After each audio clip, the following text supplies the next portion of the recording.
Welcome everyone to part 2 of our IVF journey.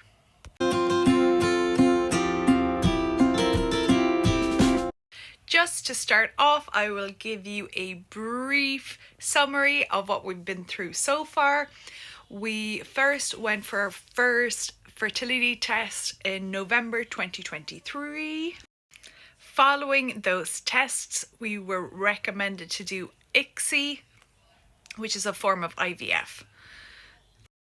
That December in 2023, we went to our public GP who referred us to fertility treatment on the HSE.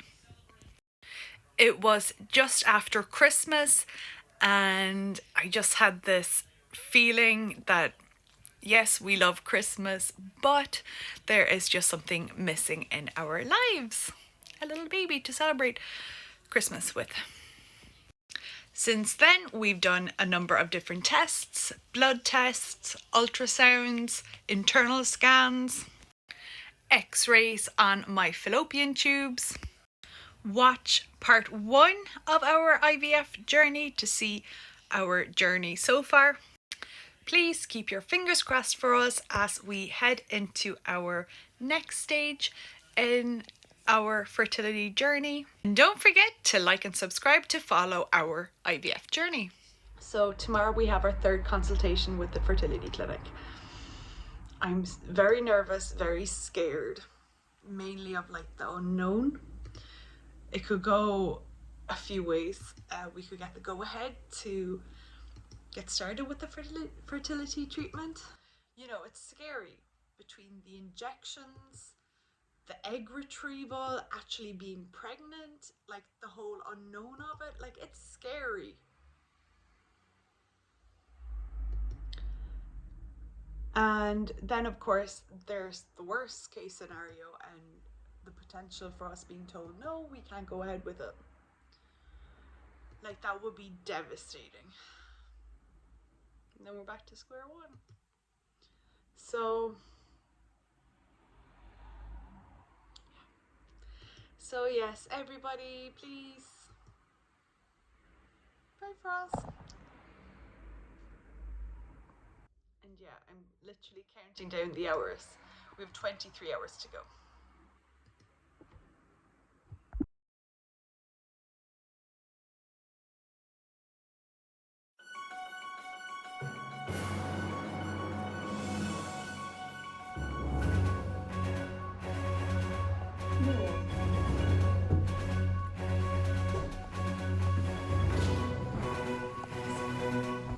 Ended up having to wait for about 2.5-3 hours for our appointment, so it was a good thing that we had booked the day off work.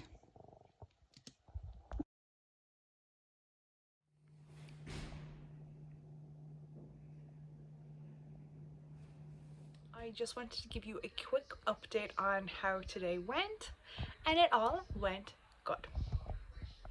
They went through our results again, and the only issue we have is low sperm count. So, you know, everything else looks good. So hopefully, I'm 33, so the doctor said I was quite young, so looking well maybe. Like I'm scared to be hopeful because it's been so long now and there's still so much to do. So yeah, I guess we just see and wait and take it day by day. Yeah. It was so nice because you could just tell that the consultant and one of the nurses, they were so happy to give us the news. When they first told me, I was nervous, like, because all I'm thinking about is now I have to take all these injections and I'm going to be all bloated and I'm going to be possibly very uncomfortable and in pain. But you know, we got to do what we got to do, eh? So yeah, we'll see how quick this goes now.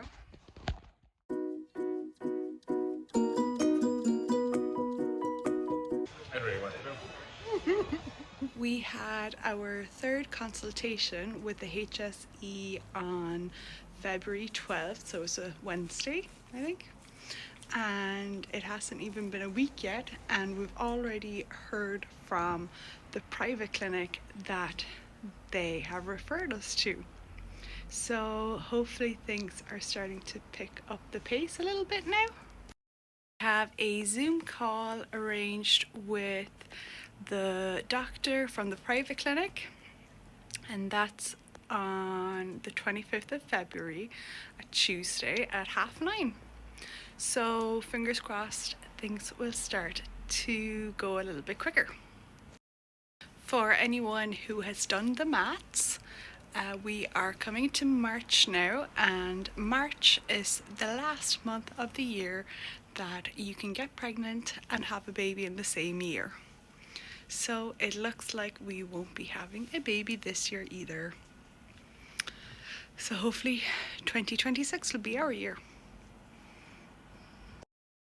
I also got a text from my best friend today, and she was just checking in to see how things were going, and I told her everything that had been happening with the HSC, with the fertility clinics, and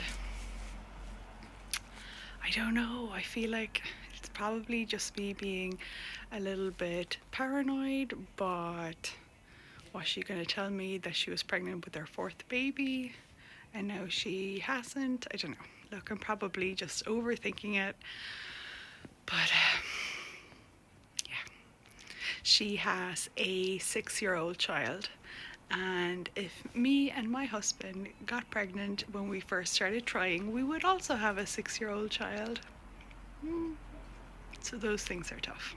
We have now had our initial consultation with the doctor at the private fertility clinic. The initial consultation with him, so it was over a Zoom call. The sperm's job is to fertilize an egg, either in a natural way or with preparation or with ICSI. So the job of the sperm is just to fertilize an egg. It was pretty much a routine call, going through our medical histories, medications we're on, family histories, and went through a little bit on ICSI with us when the sperm is chosen and put into the egg. I don't mean to brag, but he said my egg reserve is pretty good, so, and apparently my ovaries are full of eggs, so I feel like that's a bit of a flex, but you don't hear a lot of people saying it. He went through that in a normal cycle you have about 8 to 10 eggs and only one fertilizes. With fertility treatment, you're trying to get all of those eggs fertilized between 10 and 15. So now 10 to 15 sounds a little bit low. Like I hear regularly about people getting 20 eggs, but I suppose it doesn't really matter how many eggs you get, it's about how many embryos you get at the end of it. He went through that we will be doing scans on day 3, day 5, day 8, something like that, checking the lining of the womb and stuff like that. Can't really remember. But yeah, it's just a lot of information really quickly. Like I think the Zoom call only lasted maybe tops 10 minutes. So yeah, real quick. He did mention that during the egg retrieval, the retrieval will be done under sedation with morphine. Did not know that. So yeah, we'll see what that's like. A little bit nervous on that actually. What am I gonna say? On that morning, each egg will be injected with sperm, and then it becomes just a waiting game. So tick tock, each day passing, which eggs will fertilize, which eggs will become embryos. I hear that is very mentally draining that week, just the wait and not being able to do anything. It can be very hard. So, be ready for it. It's good to know these things. He did mention that about 25 of the eggs are expected to fertilize. So not a huge number, but again, it's good to keep that in mind, because at the start of this journey, I was like, it's so sad seeing all of these eggs not fertilizing and just your numbers reducing and reducing. But it is actually expected that only a certain amount will fertilize. So again, it's good to know these things. The eggs after the retrieval will be put into an incubator for 5 days, and they will be monitored every 5 minutes. And I believe they have one of those cameras over the embryos or the eggs to check the progress, see if they're growing correctly, see if they're looking healthy, which is just mad that they're able to do it. So yeah, like, I mean, this is amazing scientific technology, and to be honest, like, we are so lucky to be in a phase of history where this is actually possible. So you have to keep this in mind too. Like, if this was 100 years ago, we wouldn't have these options. If all goes well, which is a big if, they will then put one of the embryos back in after, is it 72 hours, I think? Any other embryos that were fertilized and look healthy, they will be frozen and can be used in another cycle. If the first one doesn't work out, or even if you do have a successful pregnancy, you can choose to keep them frozen. You may have to pay extra. Our clinic will do egg freezing for free for 1 year. And after that, I assume there's some sort of annual fee. I did hear one amazing story. There was this woman about 30 years ago who became pregnant through IVF, and she has had frozen embryos frozen for the last 30 years. And her daughter now wants to become pregnant with one of her mother's embryos and give birth to what would be her sibling. They can be frozen, it seems like, indefinitely, as long as the conditions are right. But yeah, I suppose, yeah, pretty cool. Each embryo that is put back, he said, would give us about a 50% chance of becoming pregnant. So like one in two chances, like, that's pretty good. So that would mean that we would want at least 2 healthy embryos to maximize our chances, but maybe 3 just to be safe. Fingers crossed for 3. That is the very minimum that we're hoping for. As with anything, there are risks. He said that there's about a 3% chance that the egg and the sperm won't fertilize at all. Maybe the eggs are bad quality, maybe the sperm is bad quality. Sometimes too many eggs are produced.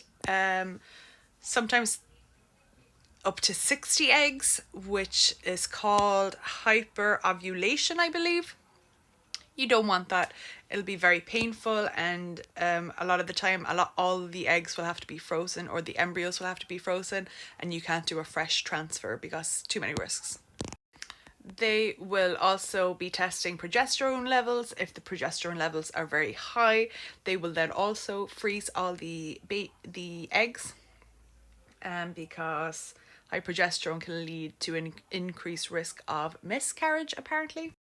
It seems like the plan is to take estrogen tablets a week before the period is due. You then start injections on day 3. And then on day 12, you will have the egg collection. And then the egg transfer will happen around day 18. So the egg retrieval itself, it's not physically demanding. He mentioned that there will be a scan in and out, and then the actual egg retrieval would take about 10 minutes. The embryo transfer would also be about 10 minutes. He said that physically it's not that bad. Now, I've heard a lot of women say it's pretty brutal, but look, we'll just have to see what it's like. Maybe this is a different clinic and it'll all go so easy and in and out, nice and quick, no bother. We'll see. He did mention, however, that mentally it is challenging, which I 100% think it will be. So yeah, look, stay tuned, see what it's like and subscribe. Yeah, so he did mention specifically that mentally we have to be prepared for the challenges and, the risk of failure. So, not too nice to hear, but have to hear it. Yesterday after work, I was on my phone and I noticed that I received a notification from the app that the fertility clinic they're using, but I'd missed it. They had sent it about 12:30 during the day, and I noticed it after work. So they were basically just following up, asking more questions, but turns out they had actually sent me a message on March 6th. So 2 weeks ago. So wasted a little bit of time by not seeing that notification, but they were basically just following on from the doctor's appointment that we had over Zoom, asking more questions and seeing when we would like to start, if we had any travel plans, those kind of questions. So they said we should hear back from them by the first week of April, so in 2 weeks' time. And if we haven't heard back by then, we should follow up with them. So yeah, things are starting to happen. I'm getting excited. I'm excited. It's important to hold on to the excitement while it's there because you never know what's around the corner. But yeah, today is a good news day. So it looks like we finally have some updates. We may very possibly be doing ICSI at the start of May to around mid-May. My phone has been blowing up all day with notifications from the fertility clinic. They're like sending me appointments for blood tests, scans, a few different ones, and then the trigger shot is scheduled so far anyway for May 5th. So yes, things are happening. And of course, the first thing I think of, right? So if we do the egg retrieval and put it back in May, we could potentially have a baby by February. I know that is optimistic thinking and loads of different things could go wrong and we may have to freeze the embryos, but hey, look, I am happy today and we are remaining positive and optimistic. Today is being seen as a good day in my books. I have also been on the phone to the recommended pharmacy. So our fertility clinic strongly recommended we go with this specific pharmacy. Apparently they have a lot of knowledge in terms of fertility medication. So I got a call from them today. They just mentioned that we need to order any medication that we need 5 days prior to needing it. They said it takes 2 to 3 days to order, but give them the 5 days in case there are any issues. So yay on that. They also mentioned that we'll need a cooler bag. Didn't know we'd need one, so that's good to note. I will be ordering that hopefully online this evening. Best to be prepared, you know? No harm in being prepared. Another thing they said, the pharmacy, they mentioned that they do consultations on how to inject yourself with the fertility medication. So that could be very useful. I didn't know they did that now. So yeah, I am at work currently, but I am just excited and I needed to share some news. Do you know what I mean? Like, yay, I must go and call my mom now. This weekend is Mother's Day on Sunday, and my first port of thought was thinking about all the new mothers that I know who will be celebrating their first Mother's Day, and it made me a little bit sad. But then, do you know, if you think about it, like next year could be my first Mother's Day. So remember that your perspective is everything. Things are hard and you got to do what you got to do, but it's okay to be sad. But try to maybe look at it in a different perspective, in a different light, and maybe you can turn it around a little bit to be positive.